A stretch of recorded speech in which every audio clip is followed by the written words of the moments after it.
स्वास्थ्य बजट पर अपनी बात रखना चाहता हूं और थोड़ा सा भ्रमित हो गया।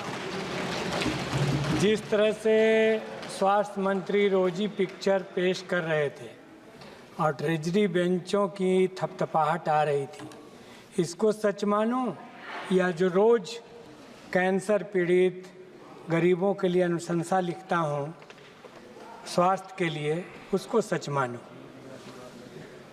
अभी इन मेज़ों की थपथपाहट को सच मानो या कोरोना काल में स्वास्थ्य सुविधाओं का जिस तरह से अभाव हुआ और लाखों लोग मरे देश में, उसको सच मानो।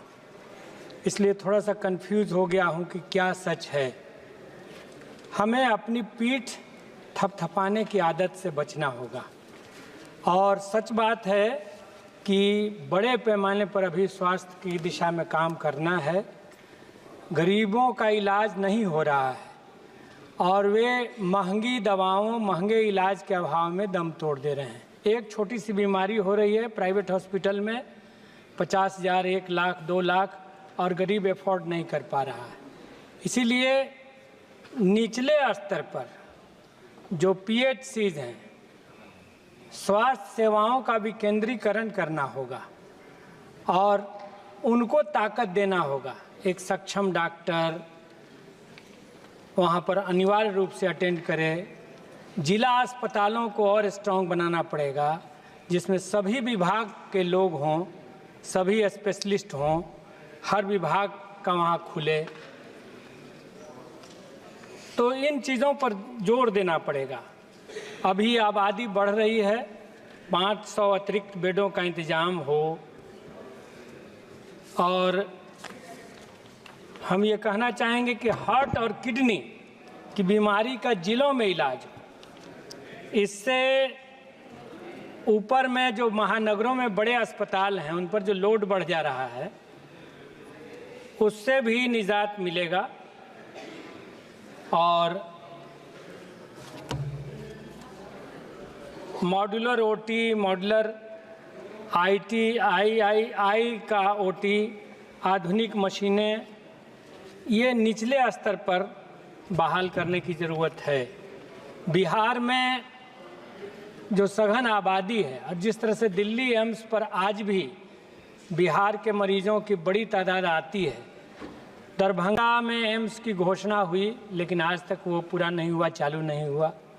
इसके साथ साथ हम ये मांग करेंगे कि गया में, पूर्णिया में, रोहतास ज़िले में, शाहाबाद में एक एम्स बने। प्रखंड स्तर पर जो सुविधाएं उनको बहाल की जाएं और जिनको हमने कोरोना वॉरियर कहा, आशा कार्यकर्ताओं का, हम उसके बाद क्या किए, उनको कितना वेतन दे रहे हैं, कितना मानदेय दे रहे हैं। तो केवल इस तरह से मत करिए। जो निचले स्तर पर दिन रात मेहनत करते हैं उनका मानदेय बढ़ाइए कि उनकी काम में रुचि बढ़े। और निचले स्तर के जो स्वास्थ्य कर्मी हैं उनके बूते स्वास्थ्य सिस्टम चल रहा है, तो आप नर्सों का, आशा कार्यकर्ताओं का, इनका मानदेय बढ़ाइए। डेहरी में, दाऊदनगर में, हसपुरा में, हमारे क्षेत्र में हॉस्पिटल्स हैं लेकिन वहाँ भी डॉक्टरों का अभाव, अन्य सुविधाओं का अभाव हम देखते हैं, तो उनको आप दूर करें। आरा जो हॉस्पिटल है, माननीय सांसद हमारे दल के बगल में बैठे हैं, चारों ओर नाला है, अब पानी निकलता नहीं है, अस्पताल डूब जाता है। और अधिकांश जगह पर अस्पताल, पता नहीं क्या ये बनाया गया है इस ढंग से कि अस्पताल नीचे में, जल जमाव का वो अक्सर शिकार होता है। नालंदा मेडिकल कॉलेज का भी यही हाल हम देखते हैं पटना में। बारिश होती है, डूब जाता है अस्पताल। मतलब खाट पर ऊपर में बेड पर मरीज हैं और नीचे पानी भरा हुआ है। तो ये नॉन हाइजेनिक भी है। तो एक ऊपर से बड़ा, जब हम बजट की बात कर रहे हैं, हेवी बजट दे रहे हैं, तो इस पर मॉनिटरिंग भी ज़रूरी है। और मैं यही कहूँगा कि स्वास्थ्य विभाग अपना पीठ ठोकने के ज़्यादा इन चीज़ों पर ध्यान दे।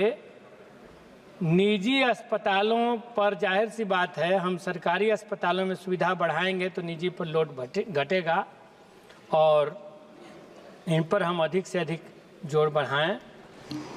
यस सर, 5 मिनट कृपया समाप्त कीजिएगा। जी धन्यवाद।